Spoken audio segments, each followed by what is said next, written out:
खुशहाल कर दिया, हाँ खुशहाल कर दिया हो बाबा आपने कमाल कर दिया, हमारे बाबा आपने कमाल कर दिया।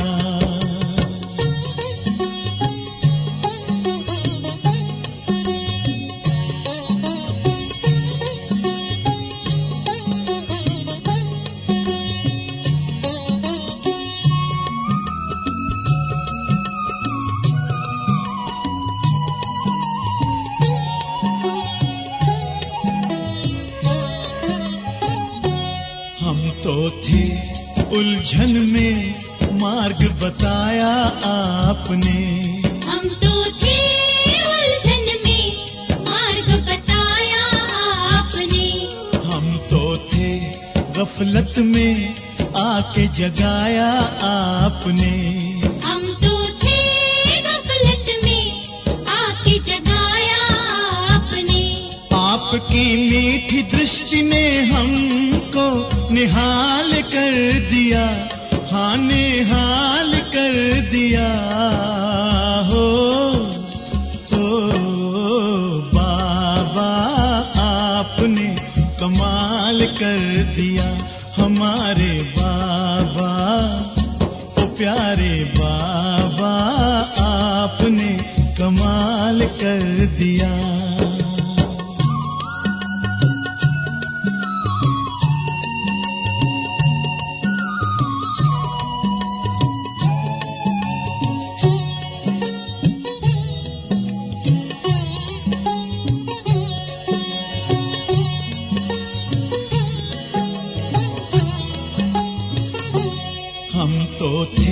अंधेरे में दिया प्रकाश आपने, हम तो थे अंधेरे में दिया प्रकाश आपने, पिंजरे के पंछी को दिया आकाश आपने, पिंजरे के पंछी को दिया आकाश आपने।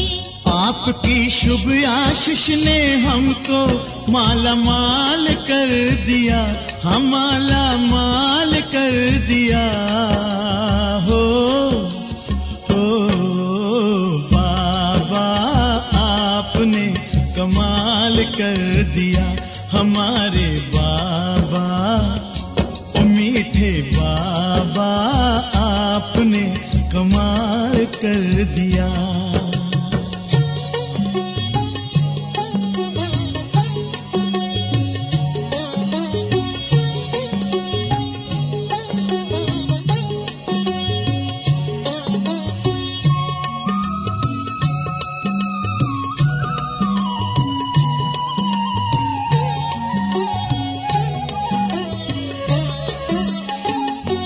हमारा काया कल्प किया अनोखे राजयोग ने, हमारा काया कल्प किया अनोखे राजयोग ने, हमें बिल्कुल ही बदल दिया योग के नित्य प्रयोग ने, हमें बिल्कुल ही बदल दिया योग के नित्य प्रयोग ने।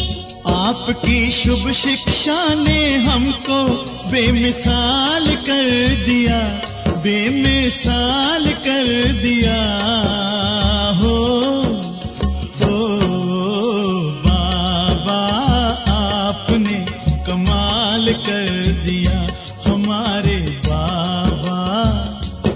प्यारे बाबा आपने कमाल कर दिया, हमारा सारा जीवन आपने खुशहाल कर दिया, हाँ खुशहाल कर दिया हो बाबा आपने कमाल कर दिया, ओ प्यारे बाबा आपने कमाल कर दिया, ओ मीठे बाबा आपने कमाल कर दिया, हमारे बाबा आपने कमाल कर दिया।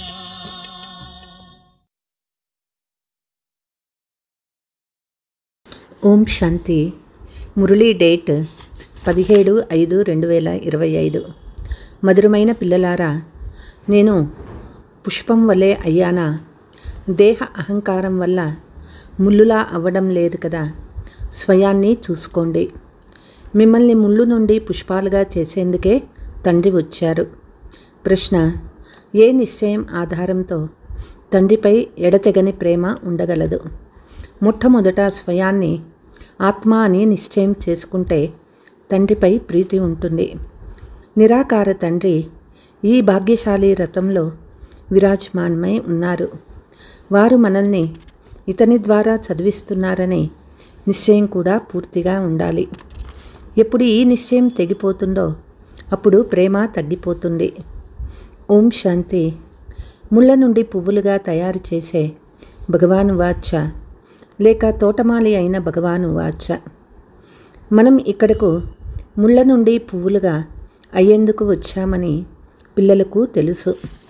మొదట మనం ముళ్ళుగా ఉండేవాళ్ళము, ఇప్పుడు పుష్పాలుగా అవుతున్నామని ప్రతి ఒక్కరూ అర్థం చేసుకున్నారు.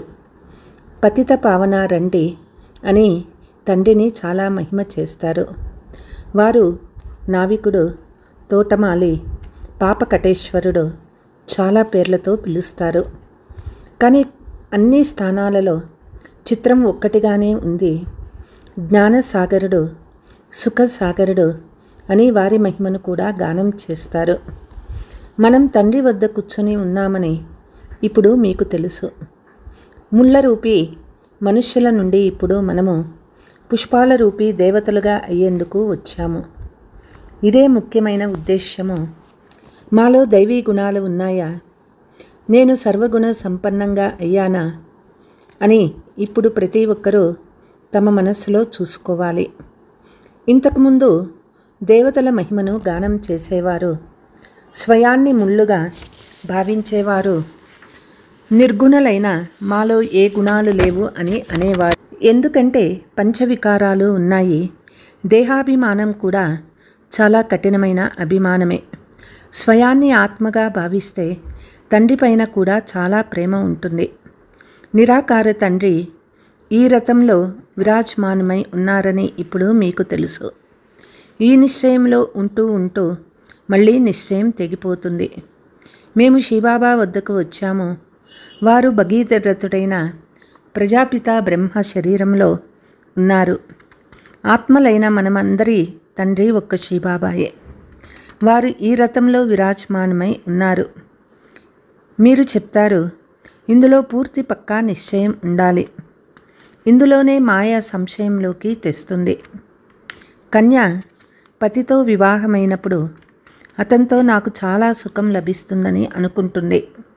కానీ ఏం లభిస్తుంది? వెళ్ళిన వెంటనే అపవిత్రం అయిపోతుంది. కుమారిగా ఉన్నప్పుడు తల్లి, తండ్రి మొదలైన వారందరూ తల ఉంచేవారు. ఎందుకంటే పవిత్రంగా ఉంటారు. అపవిత్రమైన వెంటనే అందరి ముందు తల వంచటం ప్రారంభిస్తుంది. నేడు అందరూ ఆమెకు తల వంచుతారు. రేపు స్వయం ఆమె అందరి ముందు తల వంచుతుంది. ఇప్పుడు మీరు సంగమ యుగంలో పురుషోత్తములుగా అవుతూ ఉన్నారు. రేపు ఎక్కడుంటారు? నేడు ఈ ఇళ్ళు, పరివారాలు అన్నీ ఎలా ఉన్నాయి? ఎంత మలినమై ఉన్నాయి? దీనిని వేశ్యాలయమని అంటారు. అందరూ విషం ద్వారా జన్మ తీసుకుంటారు. మీరు కూడా శివాలయంలో ఉండేవారు. నేటికి 5000 సంవత్సరాల క్రితం చాలా సుఖం ఉండేది. అక్కడ దుఃఖము నామరూపాలు ఉండేవే కావు. ఇప్పుడు మళ్ళీ అలా తయారయ్యేందుకు వచ్చారు. మనుషులకు శివాలయం గురించి తెలియనే తెలియదు. స్వర్గాన్ని శివాలయమని అంటారు. శ్రీబాబా స్వర్గాన్ని స్థాపన చేశారు. తండ్రి అని అందరూ అంటారు, కానీ తండ్రి ఎక్కడున్నారు అని అడిగితే వారు సర్వవ్యాపి కుక్క, పిల్లి, తాబేలు, చేపలో ఉన్నారని అంటారు. ఎంత వ్యత్యాసం ఉన్నది! తండ్రి చెప్తారు, మీరు పురుషోత్తములుగా ఉండేవారు. మళ్ళీ 84 జన్మలు అనుభవించి మీరు ఎలా అయ్యారు? నరకవాసులుగా అయ్యారు. కాబట్టి ఓ పతిత పావన రండి అని అందరూ పాడతారు. ఇప్పుడు తండ్రి పావనంగా చేసేందుకు వచ్చారు. వారు చెప్తూ ఉన్నారు, ఈ అంతిమ జన్మలో విషాన్ని తాగడం వదిలేయండి. అయినా అర్థం చేసుకోరు. తండ్రి ఇప్పుడు ఆత్మలందరికీ పవిత్రులవ్వండి అని చెప్తూ ఉన్నారు. అందరూ వారిని తండ్రి అని పిలుస్తూ ఉన్నారు. మొట్టమొదట ఆత్మకు ఆ తండ్రి గుర్తుకు వస్తారు. తర్వాత ఈ బాబా గుర్తుకు వస్తారు. నిరాకారంలో ఆ బాబా, సాకారంలో ఈ బాబా ఉన్నారు. సుప్రీం ఆత్మ పతిత ఆత్మలకు అర్థం చేయిస్తూ ఉన్నారు. మీరు కూడా మొదట పవిత్రంగా ఉండేవారు. తండ్రి జతలో పరంధామంలో ఉండేవారు. తర్వాత ఇక్కడకు పాత్రను అభినయించేందుకు వచ్చారు. ఈ చక్రాన్ని బాగా అర్థం చేసుకోండి. ఇప్పుడు మనం సత్యయుగానికి, కొత్త ప్రపంచానికి వెళ్ళబోతూ ఉన్నాము. స్వర్గానికి వెళ్ళాలని మీకు కూడా ఆశ ఉంది కదా. కృష్ణుని వంటి పుత్రుడు లభించాలని అనేవారు. ఇప్పుడు నేను మిమ్మల్ని అలా తయారు చేసేందుకు వచ్చాను. అక్కడ పిల్లలు కృష్ణుని వలె ఉంటారు. సతో ప్రధాన పుష్పాలు కదా. ఇప్పుడు మీరు కృష్ణపురికి వెళ్తారు. స్వర్గానికి అధికారులుగా అవుతారు. నేను పుష్పాన్ని అయ్యానా? ఎక్కడైనా దేహ అహంకారంతో ముల్లుగా అవడం లేదు కదా. స్వయాన్ని ప్రశ్నించుకోవాలి. మనుషులు స్వయాన్ని ఆత్మ అని భావించేందుకు బదులు దేహమని భావిస్తారు. ఆత్మను మర్చిపోవడం వల్లనే తండ్రిని కూడా మర్చిపోయారు.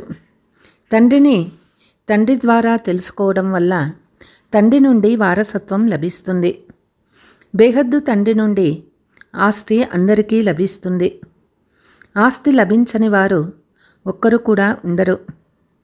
బాబానే వచ్చి అందరినీ పావనంగా చేసి నిర్వాణ ధామానికి తీసుకువెళ్తారు. జ్యోతి జ్యోతిలో లీనమైపోయిందని, బ్రహ్మతత్వంలో లీనమైందని వారు చెప్తారు. వారికి జ్ఞానం లేదు. మనం ఎవరి దగ్గరకు వచ్చామో మీకు తెలుసు. ఇది ఏ మనుషుల సత్సంగము కాదు. ఆత్మలు పరమాత్మ నుండి దూరమైనారు. ఇప్పుడు మళ్ళీ వారితో కలిశారు. ఈ సత్యసత్యమైన సత్సంగము 5000 సంవత్సరాలకు ఒక్కసారి మాత్రమే జరుగుతుంది. సత్య త్రేతాయుగాలలో ఈ సత్సంగం ఉండదు. ద్వాపర యుగంలో భక్తి మార్గంలో అనేక సత్సంగాలు ఉండేవి. ఇప్పుడు వాస్తవానికి సత్యమైన వారు ఒక్క తండ్రి మాత్రమే. ఇప్పుడు మీరు వారి సాంగత్యంలో కూర్చొని ఉన్నారు. మనం ఈశ్వరీయ విద్యార్థులము. భగవంతుడు నన్ను చదివిస్తున్నారనే స్మృతి ఉన్న అహో సౌభాగ్యము.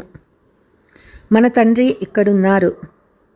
వారు తండ్రి, టీచర్ మరియు గురువుగా కూడా అవుతారు. 3 పాత్రలను ఇప్పుడే అభినయిస్తూ ఉన్నారు. పిల్లలను తనవారిగా చేసుకుంటారు. తండ్రి చెప్తారు, స్మృతి ద్వారానే వికర్మలు వినాశమవుతాయి. తండ్రిని స్మృతి చేయడం వల్ల మాత్రమే పాపాలు సమాప్తమవుతాయి. తర్వాత మీకు ప్రకాశ కిరీటం లభిస్తుంది. ఇది కూడా ఒక గుర్తు. అంతేకాని ఆ వెలుగు కనిపిస్తున్నని కాదు. ఇది పవిత్రతకు గుర్తు. ఆ జ్ఞానము వేరే ఎవ్వరి వద్ద లభించదు. ఇచ్చేవారు ఒక్క తండ్రి మాత్రమే. వారిలో పూర్తి జ్ఞానం ఉన్నది. తండ్రి చెప్తారు, నేను మనుష్య సృష్టికి బీజరూపుడను. ఇది తలక్రిందులుగా ఉన్న వృక్షము. ఇది కల్పవృక్షం కదా. మొదట దైవీ పువ్వుల వృక్షం ఉండేది. ఇప్పుడదే ముళ్ళ అడవిగా అయింది. ఎందుకంటే 5 వికారాలు వచ్చేశాయి. ముఖ్యమైనవి దేహాభిమానము. అక్కడ దేహాభిమానం ఉండదు. మేము ఆత్మలమని మాత్రమే తెలుసు, కానీ పరమాత్మ గురించి తెలియదు. మేము ఆత్మలము అంతే, ఇక వేరే ఏ జ్ఞానము ఉండదు. అక్కడ సర్పం వలె శరీరాన్ని వదులుతారు. ఇది జన్మాంతరాలుగా పాత కుళ్ళిపోయిన ఈ శరీరమని ఇప్పుడు మీకు అర్థం చేయించబడింది. ఇప్పుడు ఆత్మ శరీరము 2 పతితంగా ఉన్నాయి. ఆత్మ పవిత్రమైనప్పుడు ఈ శరీరము వదిలిపోతుంది. ఆత్మలన్నీ ఇంటికి వెళ్ళిపోతాయి. ఇప్పుడు ఈ నాటకం పూర్తి అవుతుంది. తండ్రి వద్దకు వెళ్ళాలి కనుక ఇంటిని స్మృతి చేయాలనే జ్ఞానం మీకిప్పుడుంది. ఈ దేహాన్ని వదిలేయాలి. శరీరం సమాప్తమైపోతే ప్రపంచం కూడా సమాప్తమైనట్లే. కొత్త ఇంటిలోకి వెళ్తే కొత్త సంబంధాలు ఏర్పడతాయి. వాళ్ళు మళ్ళీ పునర్జన్మలు ఇక్కడే తీసుకుంటారు. మీరు పునర్జన్మ పుష్పాల ప్రపంచంలో తీసుకుంటారు. దేవతల్ని పవిత్రులని అంటారు. మనమే పుష్పాలుగా ఉండేవారము, తర్వాత ముళ్ళుగా అయ్యాము. ఇప్పుడు మళ్ళీ పువ్వుల ప్రపంచంలోకి వెళ్ళాలి. పోను పోను మీకు అన్ని సాక్షాత్కారాలు జరుగుతాయి. అవన్నీ ఆటపాటల వంటివి. మీరాబాయి ధ్యానంలో ఆడుకునేది. ఆమెకు జ్ఞానం ఉండేది కాదు. మీరాబాయి వైకుంఠానికి వెళ్ళలేదు. ఇక్కడే ఎక్కడో జన్మ తీసుకుని ఉంటుంది.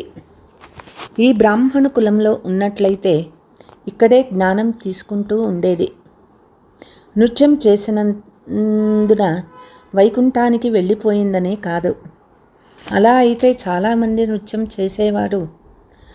కొంతమంది ధ్యానంలో వెళ్ళి చూసి వచ్చిన వారు మళ్ళీ వికారులుగా అయిపోతారు. ఉన్నతమైన వైకుంఠ రసాన్ని చవి చూస్తారు అనే గాయనం కూడా ఉంది కదా. తండ్రి హెచ్చరిస్తూ ఉన్నారు, మీరు జ్ఞానయోగాలు నేర్చుకుంటే వైకుంఠానికి అధిపతులుగా అవ్వగలరు. తండ్రిని వదిలేస్తే వికారాలలోకి వెళ్ళిపోతారు. ఆశ్చర్యంగా బాబా వారిగా అవుతారు. జ్ఞానం వింటారు, వినిపిస్తారు, మళ్ళీ పారిపోతారు. అహో మాయ, ఎంత పెద్ద దెబ్బ తగులుతుంది. ఇప్పుడు తండ్రి శ్రీమతానుసారం మీరు దేవతలుగా అవుతారు. ఆత్మ శరీరము 2 శ్రేష్టమైనవి కావాలి కదా. దేవతల జన్మ వికారాల ద్వారా జరగదు. అది నిర్వికారి ప్రపంచము. అక్కడ 5 వికారాలు ఉండవు. శివబాబా స్వర్గాన్ని తయారు చేశారు, కానీ ఇప్పుడు అది నరకమైపోయింది. మీరు స్వర్గవాసులుగా అయ్యేందుకు వచ్చారు. ఎవరైతే బాగా చదువుకుంటారో వారే స్వర్గంలోకి వెళ్తారు. మీరు మళ్ళీ చదువుకుంటారు. అలా కల్పకల్పము చదువుకుంటూ ఉంటారు. ఈ చక్రము తిరుగుతూనే ఉంటుంది. ఇది తయారైన డ్రామా. దీని నుండి ఎవ్వరూ తప్పించుకోలేరు. ఏమేం చూస్తూ ఉన్నారో అవన్నీ మళ్ళీ చూస్తారు. ఇప్పుడు దోమ ఎగిరిందనుకోండి, కల్పం తర్వాత కూడా ఎగురుతుంది. దీన్ని అర్థం చేసుకునేందుకు చాలా మంచి బుద్ధి ఉండాలి. షూటింగ్ ఇలాగే జరుగుతూనే ఉంటుంది. ఇది కర్మక్షేత్రము. పాత్రను అభినయించేందుకు పరంధామం నుండి ఇక్కడికి వచ్చారు. ఇప్పుడు చదువులో కొందరు చాలా చురుకైన వారిగా అవుతారు. కొందరు ఇంకా చదువుతున్నారు. కొందరు చదువుతూ పాతవారి కంటే తీక్షణంగా ముందుకి వెళ్తారు. జ్ఞానసాగరులైతే అందరినీ చదివిస్తూ ఉంటారు. తండ్రి వారిగా అయితే విశ్వవారసత్వం మీదవుతుంది. అయితే అందుకు పతితమైన మీ ఆత్మను తప్పకుండా పావనంగా చేసుకోవాలి. దాని కొరకు అతి సహజమైన పద్ధతి బేహద్దు తండ్రిని స్మృతి చేస్తూ ఉండండి. ఇప్పుడు మీరిలా దేవతలుగా అవుతారు. పిల్లలైన మీకు ఈ పాత ప్రపంచంపై వైరాగ్యం కలగాలి. మిగిలినవి ముక్తిధామము, జీవన్ముక్తిధామము. ఒక్క బాబాను తప్ప మిగిలిన వారెవ్వరినీ మనము స్మృతి చెయ్యము. ఉదయమే లేచి మేము అశరీరీలుగా ఇచ్చాము, మళ్ళీ అశరీరీగా వెళ్ళాలి, అభ్యాసం చేయండి. మళ్ళీ ఏ దేహదారులనైనా ఎందుకు స్మృతి చేయాలి? ఉదయమే అమృతవేళ లేచి స్వయంతో మాట్లాడుకోవాలి. ఉదయాన్నే అమృతవేళ అని అంటారు. జ్ఞానసాగరుని వద్ద జ్ఞాన అమృతం ఉంది. ఉదయం చాలా మంచిదని జ్ఞానసాగరుడు చెప్తున్నారు. ఉదయమే లేచి చాలా ప్రేమతో, బాబా మీరు 5000 సంవత్సరాల తర్వాత మళ్ళీ లభించారని తండ్రిని స్మృతి చేయండి. ఇప్పుడు తండ్రి చెప్తూ ఉన్నారు, నన్ను స్మృతి చేస్తే పాపాలు సమాప్తమైపోతాయి, శ్రీమతాన్ని అనుసరించాలి, తప్పకుండా సతోప్రధానంగా అవ్వాలి. తండ్రిని స్మృతి చేయడం అలవాటైతే ఖుషీగా కూర్చొని వింటారు. దేహ భావన సమాప్తమవుతూ ఉంటుంది. తరువాత దేహ భావన ఉండదు. చాలా సంతోషం ఉంటుంది. మీరు పవిత్రంగా ఉన్నప్పుడు ఖుషీగా ఉండేవారు. మీ బుద్ధిలో ఈ జ్ఞానమంతా ఉండాలి. మొట్టమొదట వచ్చేవారు తప్పకుండా 84 జన్మలు తీసుకుంటూ ఉంటారు. తర్వాత చంద్రవంశీయులు కొద్దిగా తక్కువ, ఇస్లామీయులు వారికంటే తక్కువ. నెంబర్ వారుగా వృక్షము వృద్ధి చెందుతుంది కదా. ముఖ్యమైనది దేవీ ధర్మము. మళ్ళీ దాని నుండి 3 ధర్మాలు వెలువడతాయి. తర్వాత కొమ్మరెమ్మలు వెలువడతాయి. ఇప్పుడు మీరు డ్రామా గురించి తెలుసుకున్నారు. ఈ డ్రామా పేను వలె చాలా నెమ్మదిగా తిరుగుతూ ఉన్నది. క్షణక్షణము టిక్ టిక్ అని నడుస్తూ ఉంటుంది. అందుకే సెకండులో జీవన్ముక్తి అనే గాయనం చేయబడుతుంది.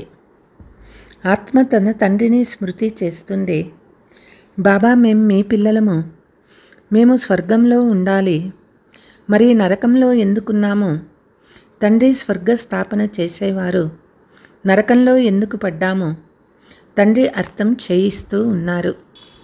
మీరు స్వర్గంలో ఉండేవాళ్ళు 84 జన్మలు తీసుకుంటూ అంతా మర్చిపోయారు.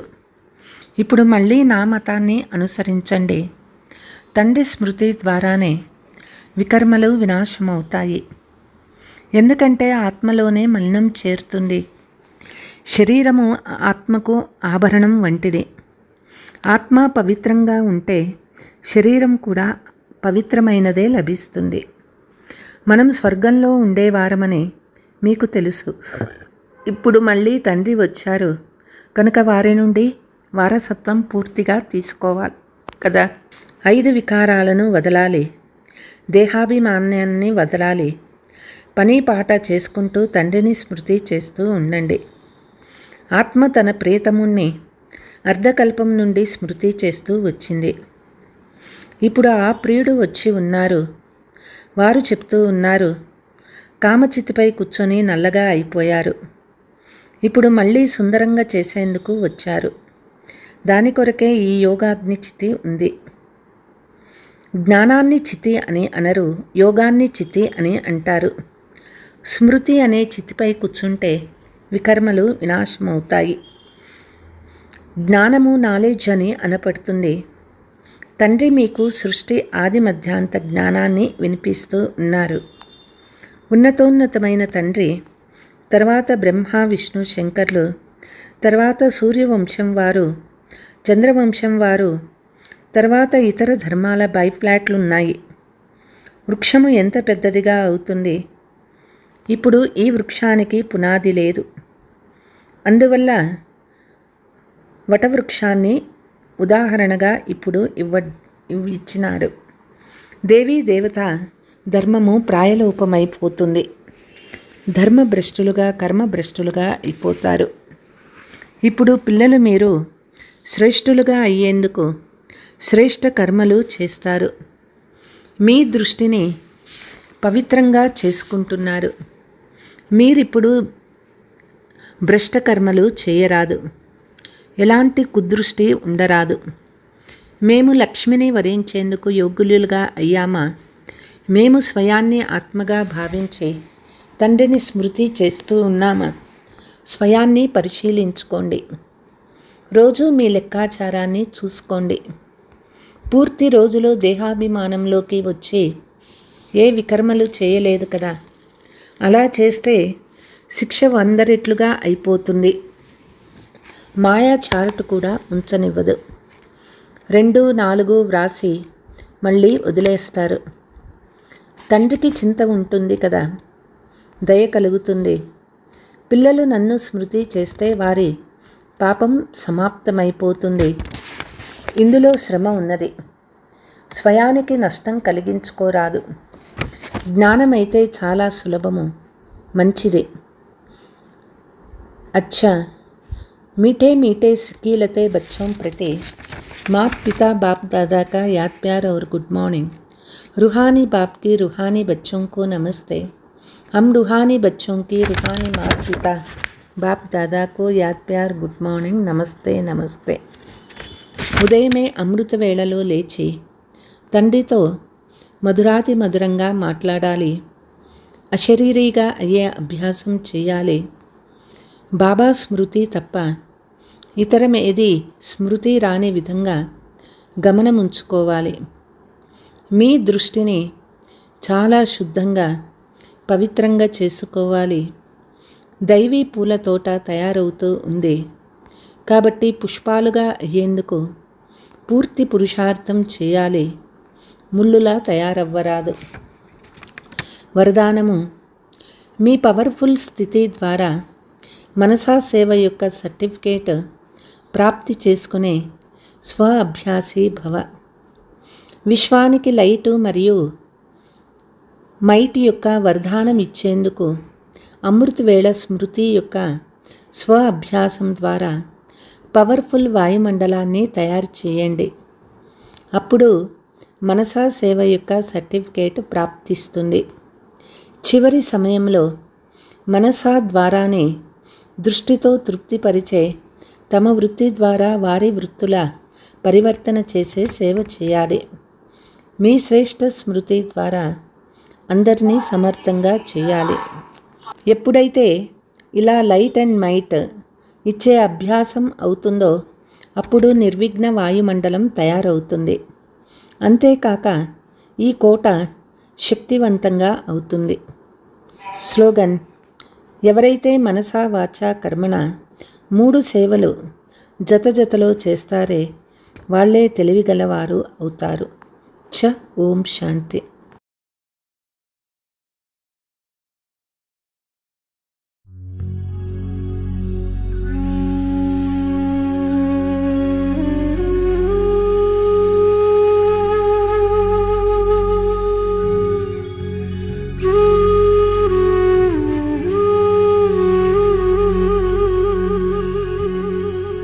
अब तेरे बिन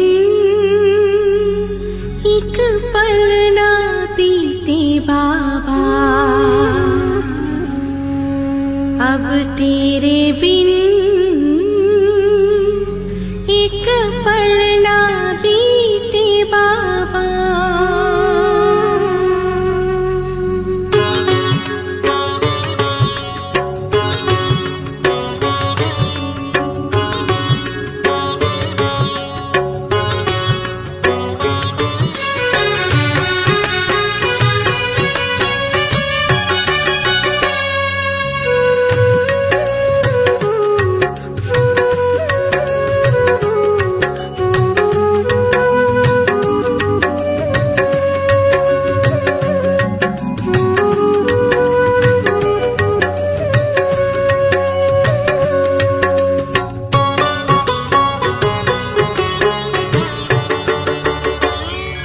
अब तेरे बिन एक पल ना बीते बाबा, अब तेरे बिन एक पल ना बीते बाबा.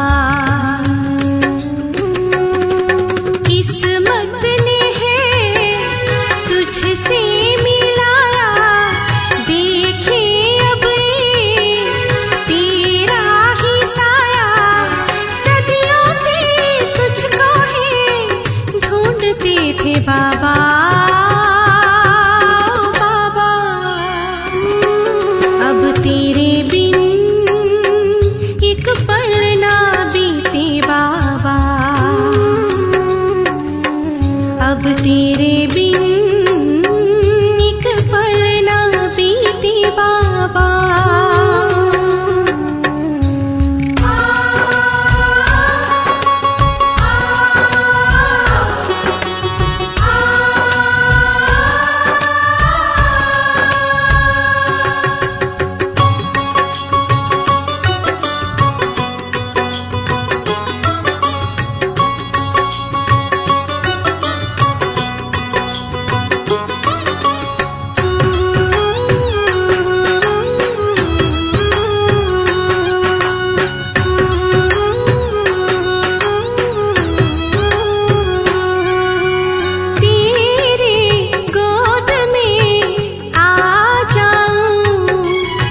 पार्वती